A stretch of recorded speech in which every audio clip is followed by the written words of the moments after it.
Okay, now we're going to start getting into more subtle questions here.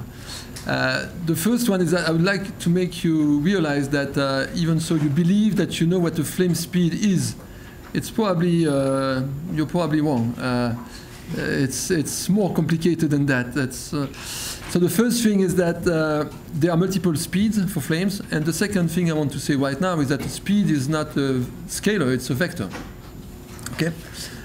So we've been talking about speeds last hour or so, just assuming everyone knows what this is, but it's not the case. So I want to introduce at least three speeds first.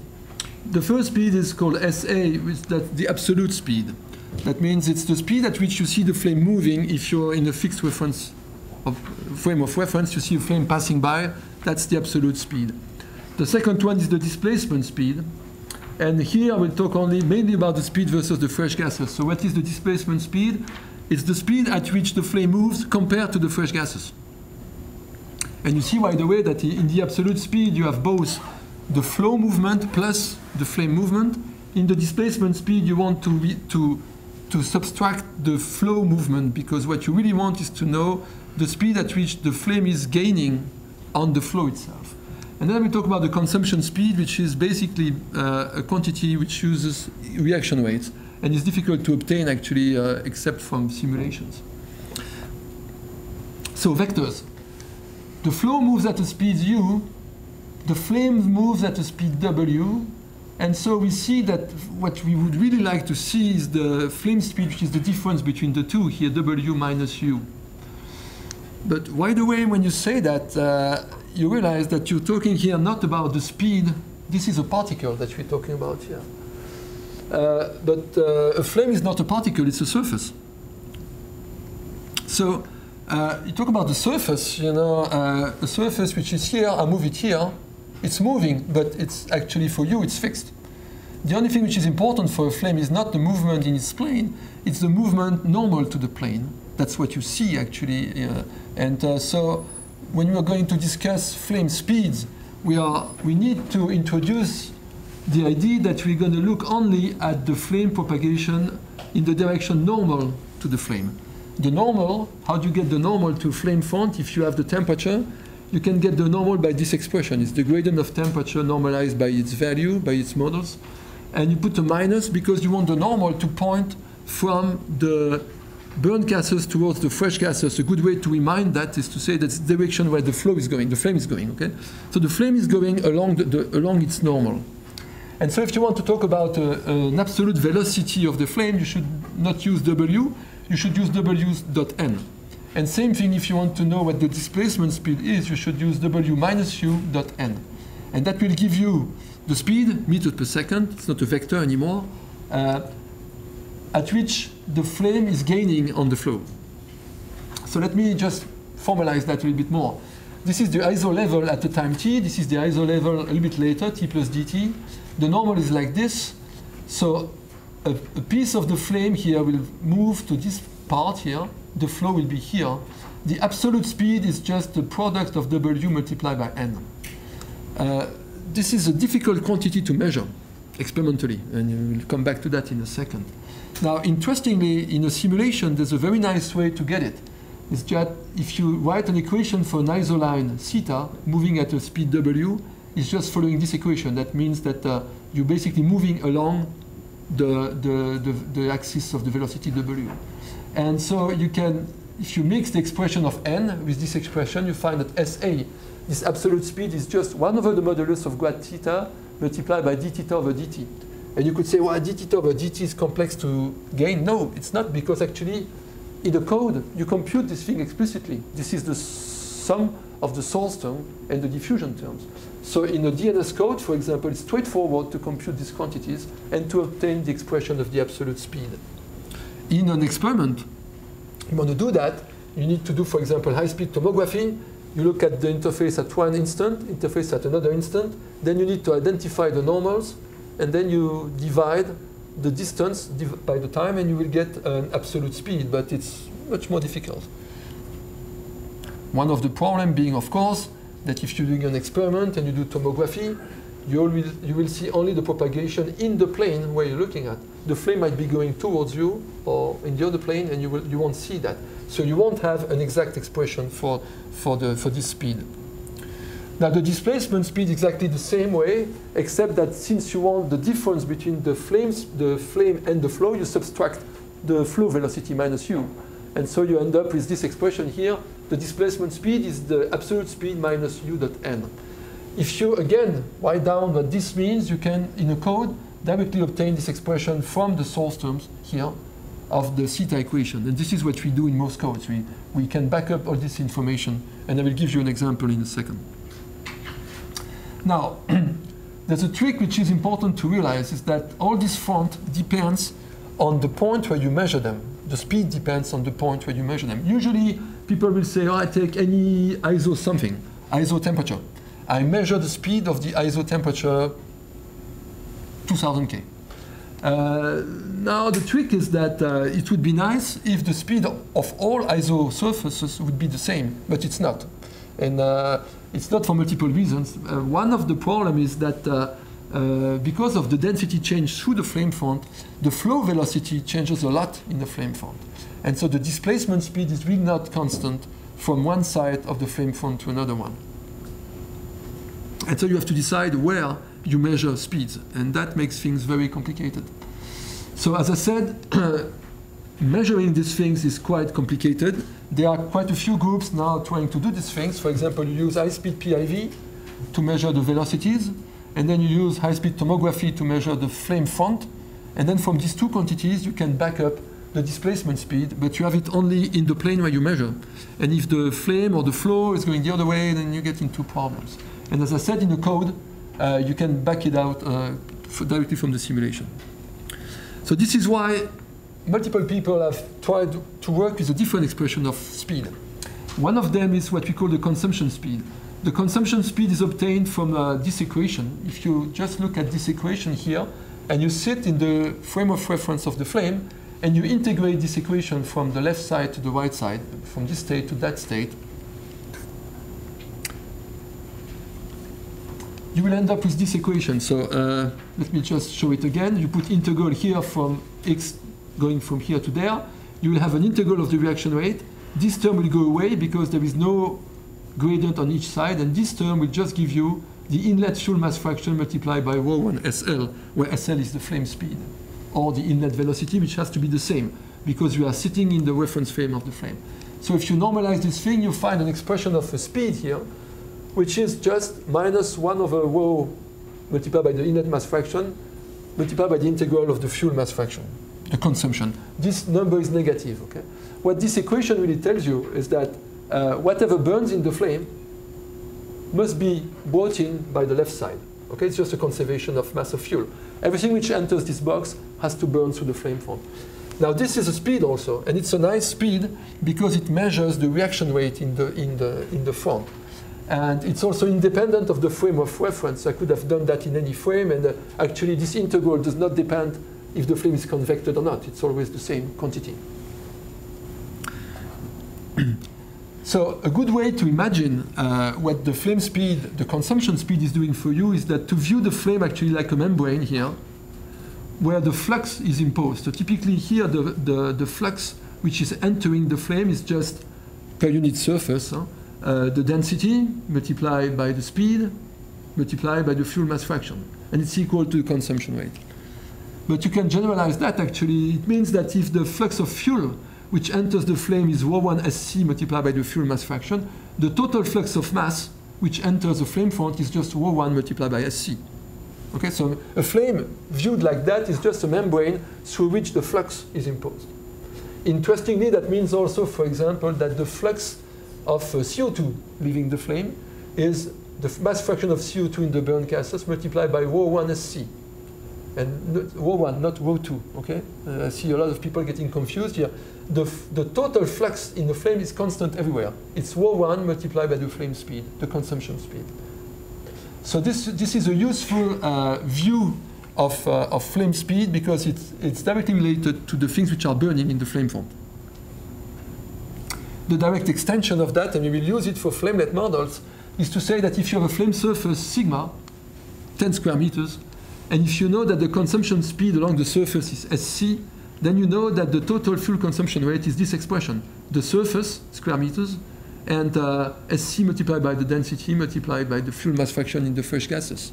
And this is the baseline equation for flamelet models, which we will use in the course on turbulent combustion. Now, these two concepts are very different. And if you talk to people in the community, when you talk about flame speeds, you have to ask them, are you talking about consumption or displacement? Because they are really different. One of the reasons why they are different is that the consumption speed is integrated along the flame normal. There is only one consumption speed for a given flame front, while there are multiple values of the displacements or of the absolute speed along the normal to the flame front. So let me just show that here. This is a DNS of a flame front. If I define the consumption speed at this place here, I will integrate the reaction rate, I will find one consumption speed. And if I go from all along the flame front, I will have a distribution of consumption speed. That's okay. But if I do the same thing here for the displacement speed, if I sit at one point here, I will have one displacement speed here, another one here, another one here, another one here. I will have a distribution of displacement speeds depending on where I am along the normal. And in addition to that, I will have a distribution along the flame front. So that means you have a lot of flame speeds here when you talk about displacement. Now, there is one simplification for absolute or displacement speeds. And this is where things get tricky, and I think people did not realize until probably 4 or 5 years ago where the problem was. It's related to the flame thickness itself.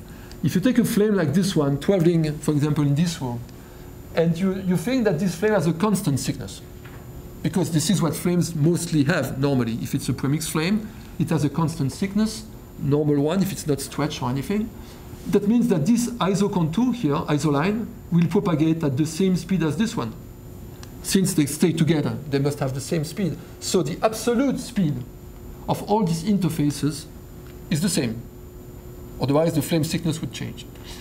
But now, since you know that the absolute speed is the same, and you know that the flow speed is not the same, because there is an acceleration here, that really means that the displacement speed must depend strongly on the point where you measure it. Okay? So the displacement speed will be absolutely different here, here, here, and here. And so when you think about the G equation, for example, which I described before, we will need in the G equation one displacement speed, and the question is which one do you take? And as you will see, it's not clear. And again, some of you, if you have the choice, all these questions are difficult only because density is changing. If you do a constant density flame, you're fine, because everything will be moving at the same speed, you have no problem. So if you can avoid variable density, you're fine. Unfortunately, in flames, if you have a flame with a constant density, it doesn't have much use. Okay. It means it's an isothermal flame. So I just want to show you 4 examples here of premix flames, which are very simple, but again, you will see that the results are not intuitive. All these flames are going to be unstretched and planar. Okay, it's actually, it could be even the same flame, actually. In this reference frame, it's the same flame. That means that if we compute here the unstretched laminar flame speed and we compute the consumption speed is the same. The integral of the reaction rate is always the same. But they're going to be traveling in different frame of references. And you will see that that changes this thing a little bit. So we start by a classical example, which we will discuss Thursday also, which is flame wall interaction. You have a wall here. Here you have put fresh gases, and somehow you have ignited the flame. This flame is propagating towards the wall. Simple case, okay? So the question is, what are the speeds there? Flow speed, flame speed. So you can take, again, the fuel mass fraction equation, you can integrate it. So when you integrate this quantity, you find the total mass of fuel, which is here, which is just the density multiplied by the fuel mass fraction, multiplied by the distance between the wall and the flame. These quantities here are 0, because the velocity is 0 here, the fuel mass fraction is 0 here, the gradients are 0, and this is the consumption speed. So if you mix these two things, you find something which you would have expected, which is dx dt, the position of the flame is minus the consumption speed, the speed. So this flame is going this way at the flame speed. And I see some people in the room saying, well, I kind of guessed that, but you will see later that it's not always that simple. So next thing is, what is the flow speed? Well, the flow speed here has to be 0. There's a wall here. The flow cannot go anywhere. The fresh gases are stuck. They're waiting for the flame to arrive, so it's 0. So what is the flow speed in the burn gases? You just write a balance here of mass on this volume here.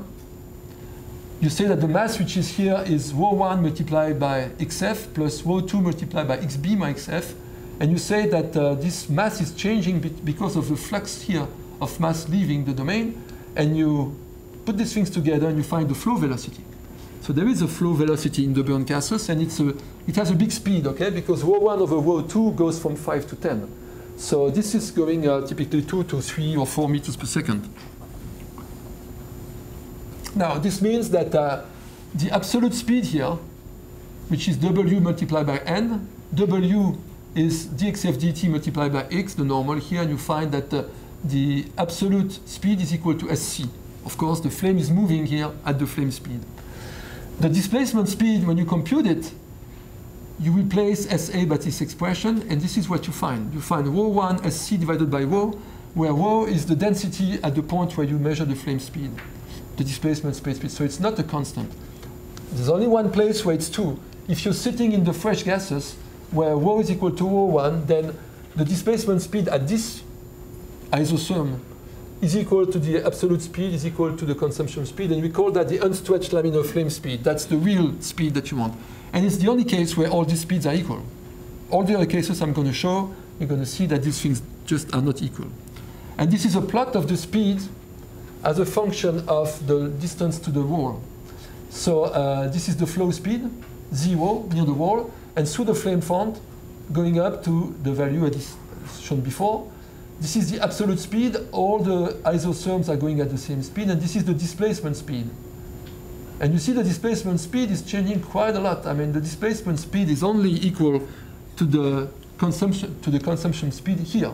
As soon as you enter the flame front, the displacement speed shoots up to values that you don't want to use. The second flame now. We're sitting now in the reference frame of the flame. That means we are not moving. The flame is not moving here. So if the flame is not moving, the absolute speed must be 0. That's easy. Yeah. What is the flow speed? Well, the flow speed, you have a conservation of the flux now, direct conservation of the flux through the interface. So you write the inlet flux is ρ1 SL0, and the flux anywhere is ρu, so you can find the velocity at each point, and it's given by this expression. And what is the displacement speed? But again, you construct it by subtracting absolute speed and flow velocity, and you find this expression. And again, it's not constant, and when you plot these things, this is what you find. The absolute speed is 0, and the displacement speed is actually equal to the flow speed here, because the flame doesn't move. And you see, again, it's changing a lot. It's not constant at all. And if you want to measure it, for example, if you do an experiment, and you do it with tomography, and you're using oil or something like this, which disappears at a temperature which is here, you see that at this point here, the displacement speed doesn't mean anything. It's not what you want. Okay, another example here where you basically have a flow here where the inlet speed is like 2.5 the flame speed. So it's faster than the flame speed. So the flame is going to move backwards. So you write, again, I'm not going to do it again, you derive the equation, this is what you find. You find that the absolute speed is minus 1.5, that the flame is going backwards compared to the flow, actually backwards this way, okay? The flame is going this way. This is why you have this value here, and you have the flow velocity here, and the displacement speed of the iso level is here. And again, it's only 1, it's equal only to the white speed, only in the fresh gases. After that, it's changing a lot. So you see the displacement speed is a difficult quantity to use. Now, last example, I do it the other way now. I put the wall here, and I ignite here. That means I will have a flame propagating in this direction, and the fresh gases are here. Again, the consumption speed is the same. The burn gases cannot move here. They are trapped between the wall and the flame, so the fresh gases will have to move. And if we compute the speed of the gas now, this is what we find. The mass, for example, we can do it with CO2 or any product. The mass of CO2, which is in this red zone, is just the concentration of CO2 in the burn gases multiplied by XF multiplied by ρ2, the density of the burn gas. And the mass of CO2 which is produced, I've shown you 5 slides ago what it was, it's ρ1 y CO2 SC. So The position of the flame now is dx if dt. It's ρ1 over ρ2 multiplied by c. So this number being of the order of 5 to 10, you see that in a flame like this flame will go much faster than what you would expect. If you have a flame at 40 centimeters per second, in that case it will move at like 3 meters per second. And this is due to dilatation. So you can compute the flow speed also, now that you write the mass conservation, and you find the flow speed here is this expression here. That means that the flame here, when it's growing, is pushing away the fresh gases in front of it. So that the plots now are looking like this. This is the displacement speed, this is the absolute speed of the ISO level, and this is the flow velocity. This has a direct consequence here, which we mentioned before, is that a flame like this, because it's constrained by the wall, it's pushing away the fresh gases in front of it. So if you imagine a tube, it means this flame will push away the fresh gas in front of its position, and this will have a direct consequence, which we saw before, is that if in the tube you push the fresh gases away and there are obstacles, you will create turbulence there. When the flame will reach this turbulence, it will accelerate. When it will accelerate, it will even push the fresh gases even more strongly. It will create more turbulence, and the flame will again accelerate. And this self-acceleration of the flame can be so dramatic that it leads to detonation. In other words, you can start in a tube at 30 centimeters per second, and if you have obstacles in the tube which create turbulence because of the induced flux, then you can end up with a detonation at 1600 per second. That means if you have to choose, when you ignite a flame, you should not ignite it in front of a wall. You should let the place here for the burnt gases to escape that way so that they don't push the fresh gases this way. You want the velocity in the fresh gases to remain small, because otherwise you'll be in trouble. And that's the picture I've shown before. Okay, this is a case where they put a wall here on purpose. And when these things happen, you can change that just by changing the wall you put here. If you don't put a wall, it goes much more slowly. If you put a wall and you put wall on the sides here, you go to detonation much faster. Because again, you constrain the flow, and so the only way the fresh gases can go is to flow this way, and they increase turbulence, and the whole thing gets crazy. So in practice, it really means that the absolute speed, you will never use it. Okay, the speed at which the flame is moving is not important. What's important is the speed at which it's moving compared to the flow. My recommendation is to use the consumption speed as much as you can, because the displacement speed is a tricky quantity. So I will give you some examples now where you can use it, but it's a bit tricky. Alors, let's start with a few examples here where the flame is not a laminar planar flame. Typically the oblique flame, the stagnation point flame, the flame tip, the flame cusp, and the spherical flame.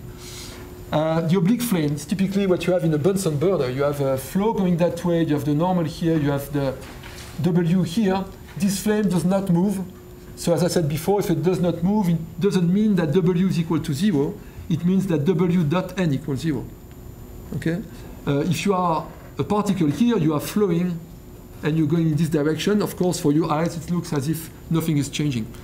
If you write what the components of U are and the components of W, you find the angle of the flame, sine alpha equal to SD over U. Of course, when this flame is faster, the flame gets like this. Okay?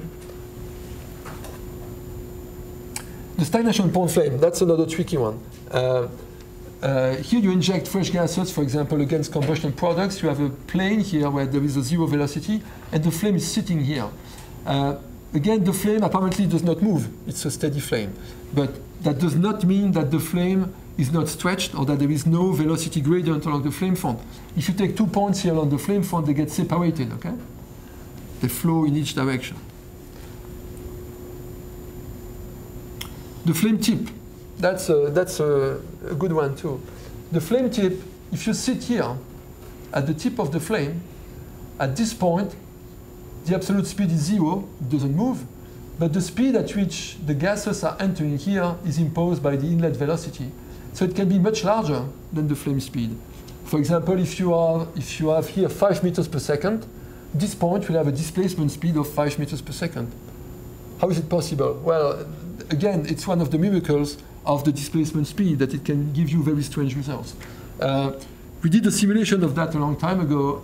This is the reaction rate here. And when you look at the reaction rate and you integrate this quantity here, the consumption speed that you integrate along these normals is the same everywhere. So the consumption speed in a flame tip has absolutely no difference. It's always the same. But the displacement speed at the tip is completely crazy. It's 10 times the flame speed. It's actually something that you find in other cases I'm going to show in a second. That means that if you look at the range of variation of speed, for the consumption speed, it's never less than 0. Okay? That's fine. And in most cases, it's going to be around 1. You know, you can go to 2 or 3 compared to the laminar flame speed, unstretched. But the displacement speed is very strange. You can have very, very large values of the flame speed, for example, at the flame tip, and you can also have negative values of the flame speed, which is a problem. So let me show you an example where speeds can go very, very high. If you have two flame fronts which collide like this, so it's like a small flame tip if you want, you see that it's easy to push this front towards that one at a small velocity to have this point move extremely fast. So the displacement speed of this point will be very large, 20 times the flame speed if needed. So again, it's not really nice to use. And you have the same problem now for negative values. Negative values of the displacement speed usually indicate that you have a front where the thickness is changing. So typically, this point is moving this way, it will have a positive speed. But here, this point might be moving that way. You see the front thickness is changing. So typically, this point here will have a negative flame speed, displacement speed, just because it tells you that the front is actually getting larger and thicker. And you see that in DNS. This is a DNS done by the Sandia group some time ago. They have fresh gases here, burnt gases here. At each point along an ISO contour, they measure the displacement speed, and they plot it versus curvature. And you see that they find that they normalize everything by SL0. They find very large velocities where the front is curved, and then they find negative speeds here. Those are places where the front is getting thicker, and the ISO contour on the burn side are moving away from the flame front. So you can study that for years, but in the end, just I'm not sure we care, basically. Just means it's not a good quantity to use. So if you can use the consumption speed, I think it's better. Last example, which looks really very much like the flame which is starting from a wall, that's the spherical flame. This is a very important one because this is typically one of the best setups we use to measure flame speeds. We start by a spark in a premixed gas, and we look at the growth of this spherical flame. Again, if you want to look at the speeds, for example, you write a balance for the mass of CO2 in this zone. It's the volume of the sphere multiplied by the density multiplied by Y CO2 in the burn gases. And you write that the derivative of that is equal to the flux produced by the flame, which is again ρ1 SC Y CO2 multiplied by the surface. You put these two things together, and again you find that dRdt, so that's the absolute speed of the flame, is not the flame speed. It's the flame speed multiplied by the density ratio, which is of the order of 5 to 10. And so you see here that this flame is going to grow much faster.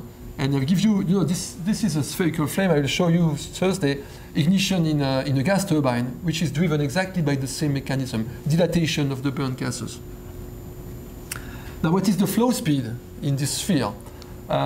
If you do a balance on the wet zone here, you write the total mass which is in this wet zone. So it's a burnt gas here, this thing, plus fresh gases from R to small r. And you say it's equal to the flux, the total flux of mass leaving the box. You can back up the flow velocity at each point. So it is 0 inside the flame, and it is non-zero outside.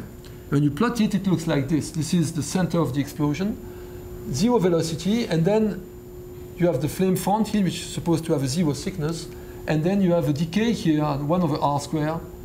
And again, this ball of flame is pushing away the gases, even close to infinity. And so that's the reason why we have this profile here.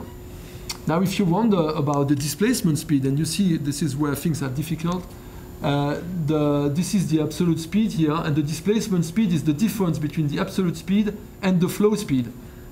And if you take it just at the flame front, you find what you expect. You find it's the consumption speed is equal to the displacement speed.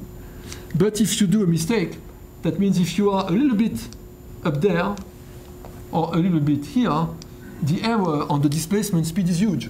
So it's monstrously large. So it really means that in an explosion like that, if you want to measure displacement speed with tomography, for example, you really have to wonder about where you do it and if you are on which side of the flame front, what is the flow velocity there. So in real spherical flames, you cannot, first thing I didn't say that, but it's obvious, you cannot measure the consumption speed experimentally because you would need to measure the reaction rate. And there's no way you can measure reaction rates. That's out of question.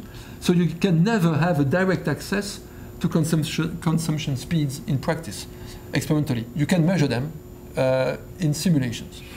Now, to measure the displacement speed, as I said, it's tricky. Most cases, you can easily measure the absolute speed, but then when you want to back up the displacement speed, you need the flow speed, and then that gets very difficult. And if you look at the literature in that field, you will see that people have been fighting over this question for the last 25 years, and I don't think people agree. Moshe Matalon actually is also one of the big experts in that field, and we keep discussing those things. You could say it's not important. It is important actually because it's the only way we have, one of the best ways we have to measure flame speeds. So for example, today you could say this is not important, but what would be important is to know the flame speed of this new biofuel, for example. Well, to measure the flame speed of a new biofuel, you have to use this method. So you have to clear these questions about flame speeds, and that's tough. Let me mention also, I haven't been quite honest in the previous derivations. I've done everything as if the thickness of the front was 0. But in practice, of course, the thickness of the front is not 0. And so in all the integrations I've done, and in the book they are more detailed, you would have to integrate not only a zone where you have fresh gas and burnt gas, but also a zone where you have gases going from fresh to burnt. That will make things more complicated. But then this zone itself can have a changing thickness with time. And that makes things even more complicated. And I don't want to discuss them here. Just remember that if your advisor asks you to study this problem, you're in trouble. Don't say yes right away. One of the reasons why you have to be careful with this problem is stretch. So I haven't talked about stretch, but I need to talk about stretch now. What is stretch? Stretch is very easy to understand at first sight. It's the rate at which a surface increases. Okay? It has the dimension of seconds minus 1. If you have a stretch of 1 second minus 1, it says that every second you multiply your flame surface by 2. Okay? That's simple.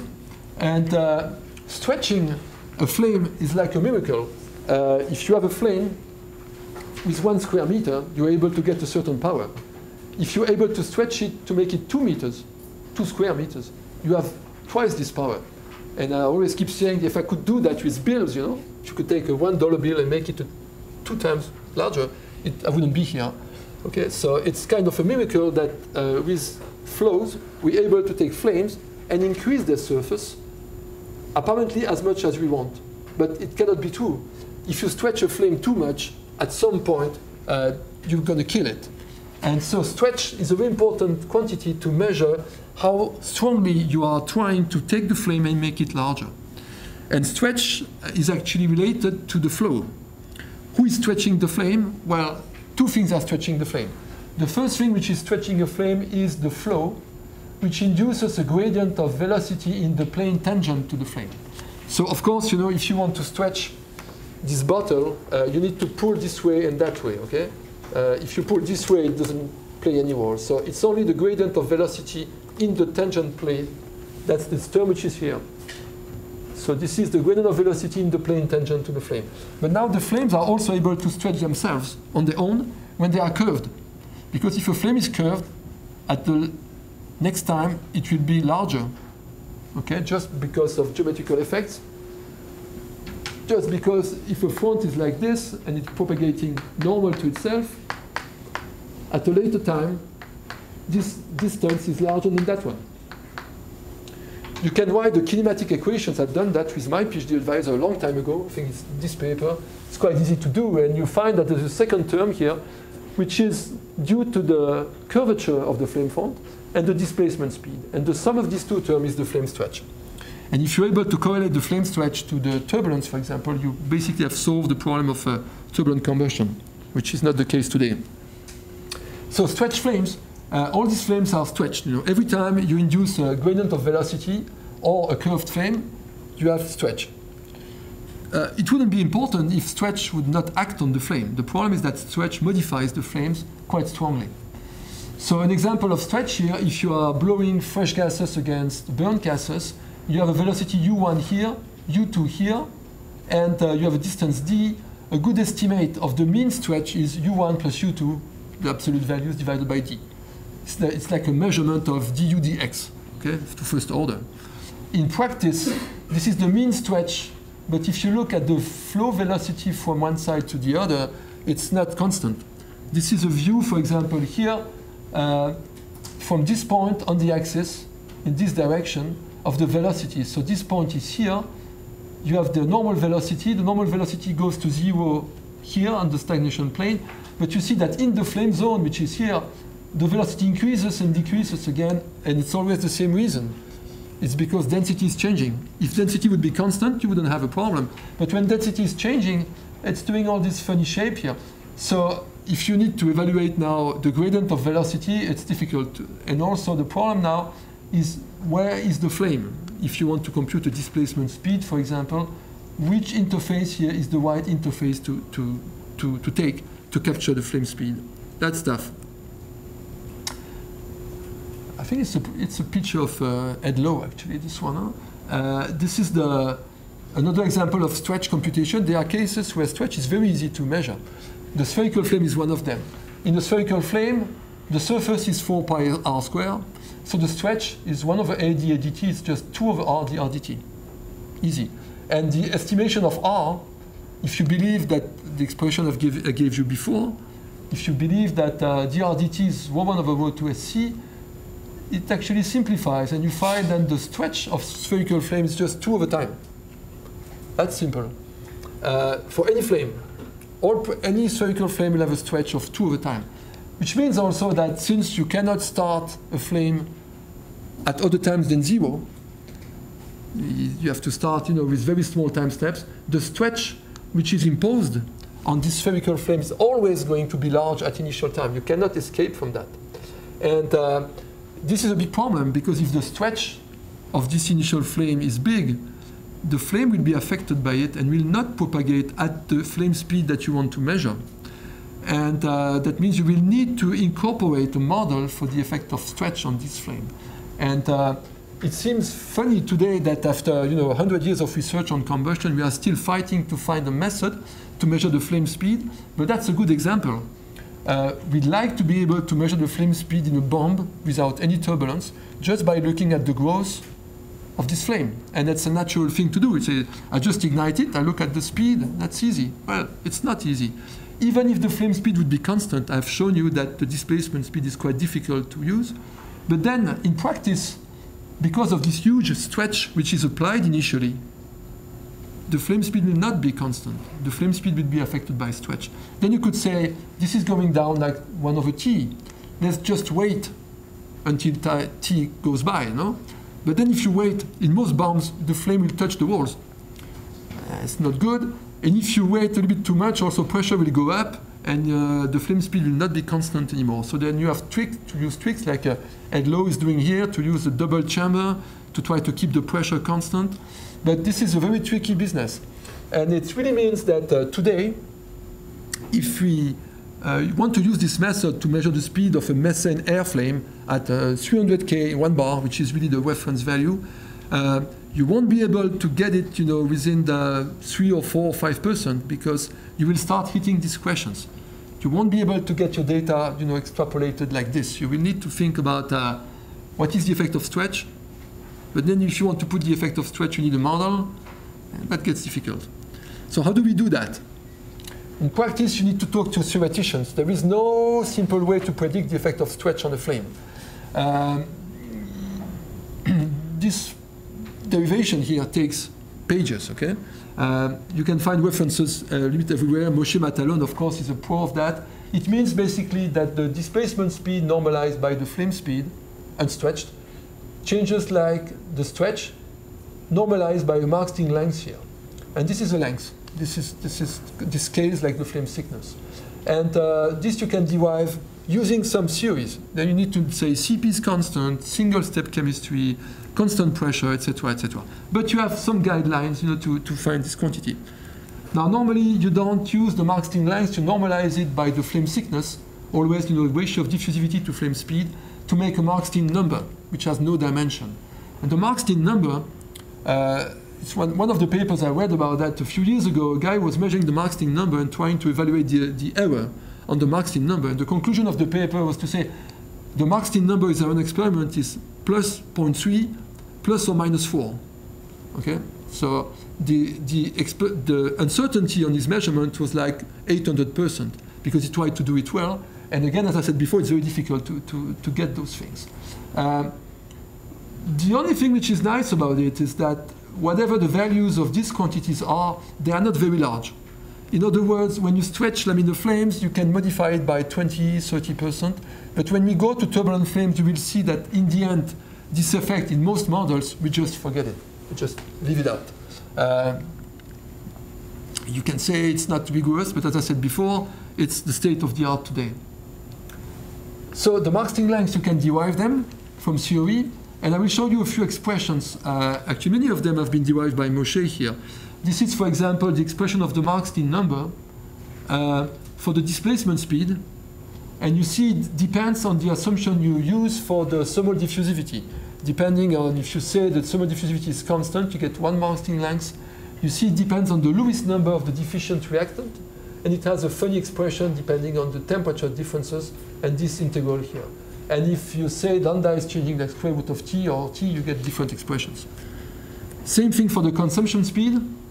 The consumption speed has this interesting behavior that the Markstein length of the consumption speed depends on the Lewis number versus 1.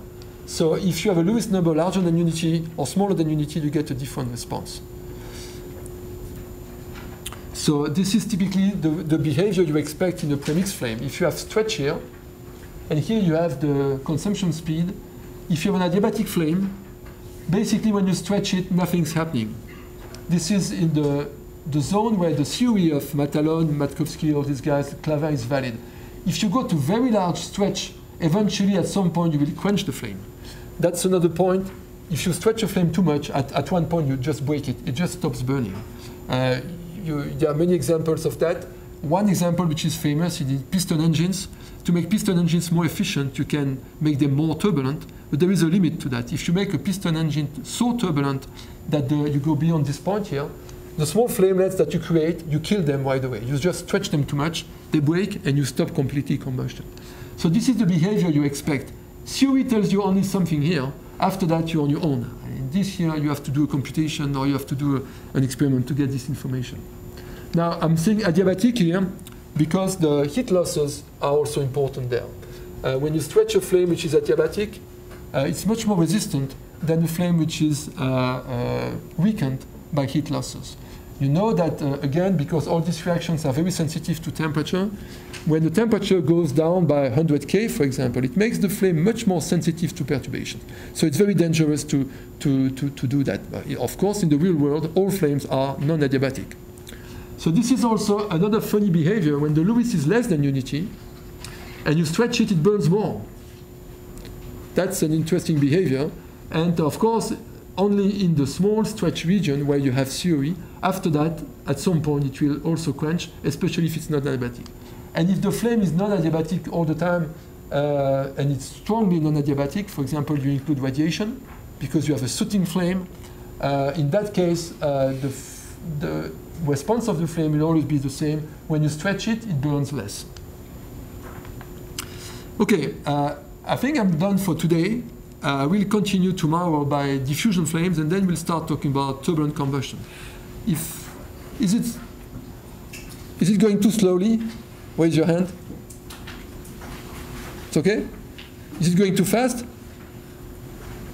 It's always a shame to say it's going too fast. You can send me a mail saying it's going too fast, okay? Okay, see you tomorrow. Have a good day.